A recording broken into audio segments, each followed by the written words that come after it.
Hello and welcome back to my channel. जैसे कि आपने थंबनेल में देख ही लिया होगा, 4 step strategy to qualify CTET. ये 4 स्टेप अगर आप फॉलो कर लेते हो तो आपको सीटेट क्वालिफाई करने से कोई नहीं रोक सकता है। मैंने भी इन्हीं 4 स्टेप को फॉलो करके क्वालिफाई किया है। बिलीव मी, मैं आपको बता रहा हूँ, लेस देन 2 मंथ और 1 मंथ में अगर आप इस सटीक स्ट्रेटेजी फॉलो करते हो तो आपका सीटेट 100+ मार्क्स आएंगे। मेरे भी 100+ मार्क्स हैं दोनों में। पेपर 1 में भी मेरे 100+ मार्क्स हैं और पेपर 2 में भी मेरे 100+ मार्क्स हैं। आप देख सकते हैं, मैंने मार्कशीट आगे लगा रखी है फ्रंट पे। तो कैसे मैंने क्वालिफाई किया और कैसे आप कर सकते हो इसको क्वालिफाई। सबसे पहली चीज़, आपको 4 स्टेप स्ट्रेटेजी में सबसे पहले आपको सिलेबस की 2 कॉपी निकलवानी है। आप चाहे पेपर 1 दे रहे हो चाहे पेपर 2 दे रहे हो, 2 कॉपी निकलवानी हो। सिलेबस के एक एक कीवर्ड्स पे आपको नोट्स बनाना है। मैं आपको सिलेबस के, मान लो आप एसएसटी के हो तो एसएसटी में मैं आपको, अगर आप सोशल साइंस से हो तो आपको मैं रिकमेंड करूँगा कि इसका सिलेबस का थोड़ा कम वेटेज दे के आप सीडीपी, लैंग्वेज 1, लैंग्वेज 2 पर ज़्यादा ध्यान दें। ये मैं पेपर 2 की बात कर रहा हूँ। एक्चुअली पेपर 2 में क्या आता है, सीडीपी आती है और सोशल साइंस या साइंस आती है, लैंग्वेज 1 और लैंग्वेज 2 ये आता है।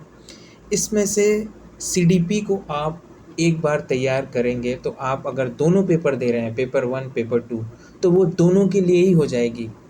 एक एक सिलेबस का कीवर्ड आपको रख के नोट्स बना लेना है सीडीपी का। Same for language 1, same for language 2। अब सिर्फ आपका बचेगा एसएसटी और एसएसटी बचेगा, और पेपर 1 के लिए आपका एसएसटी बचेगा और पेपर 1 में ईवीएस बचेगा, मैथ्स बचेगा, और बस ये 3 चीज़ें हैं जो ये डिफरेंट बचेगी। बाकी सीडीपी दोनों में कॉमन है, पेपर 1 पेपर 2 लेवल सेम ही आता है। आपको पेपर 2 के लेवल तक तैयार करना है ताकि पेपर 1 भी हो जाए। दूसरा, लैंग्वेज 1 आप जो चूज़ करेंगे पेपर 1 के लिए वही पेपर 2 के लिए भी चूज़ करना। लैंग्वेज 2 जो आप चूज़ करेंगे वही। तो ये 3 चीज़ तो कॉमन है। तो जब आप इन 3 चीज़ों को कॉमन मान के तैयारी करेंगे तब आपका पेपर 1 पेपर 2 दोनों निकलना आसान हो जाएगा। फिर आप एसएसटी के लिए कोई भी एक बुक फॉलो कर सकते हैं। प्रीवियस ईयर सबसे इम्पोर्टेंट जो है, मैंने दूसरा स्ट्रेटेजी जो आपको बताई थी, दूसरी चीज़ जो मैंने बताई थी इसमें, पहली चीज़ मैंने सिलेबस बताया था, तो सिलेबस को मैंने बता दिया। एक एक कीवर्ड को आपको उसका सिनॉप्सिस बना लेना है, नोट्स बना लेना है, ठीक है। दूसरा मैंने बताया था पीवाईक्यू। अब पीवाईक्यू को आपको कम से कम किसी भी पब्लिकेशन का, चाहे आप पेपर 1 दे रहे हो चाहे पेपर 2, आपको कम से कम, मैं तो कहूँगा 5 साल से ज़्यादा लगाओ पीवाईक्यू। 5 साल से ज़्यादा आपको पीवाईक्यू को लगाने हैं।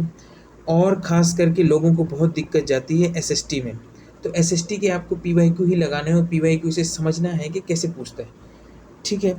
थर्ड, मैंने आपको बताया था कि रिवीजन। जब आप रिवीजन करो तो रिवीजन कैसे करना है। एक तो पीवाईक्यू क्वेश्चन की थीम को रिवीजन करना है कि पीवाईक्यू के क्वेश्चन से अगर सीडीपी से किसी थिंकर से क्वेश्चन पूछा है तो एक वो रिवीजन करना है, और एक सिलेबस में जो दिया है थिंकर वो रिवीजन, इन दोनों को लेके रिवीजन करना है। और प्रैक्टिस में क्या करना है, प्रैक्टिस में कुछ नहीं, प्रैक्टिस में यही पीवाईक्यू ही करना है।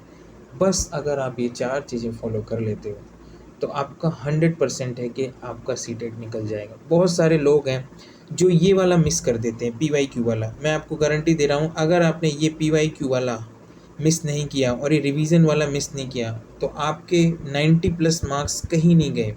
आपको जो भी सब्जेक्ट आपको टफ लग रहा है कि ये नहीं समझ में आ रहा है इसको कैसे पढ़ें, उसका आप कम से कम 5 साल का पीवाईक्यू लगाइए, आपको अपने आप समझ में आ जाएगा।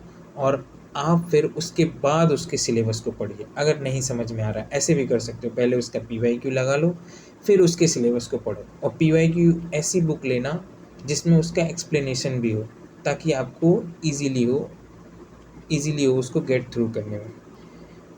अगर कोई और भी क्वेरी है तो आप मुझे बता सकते हैं। Thank you for watching.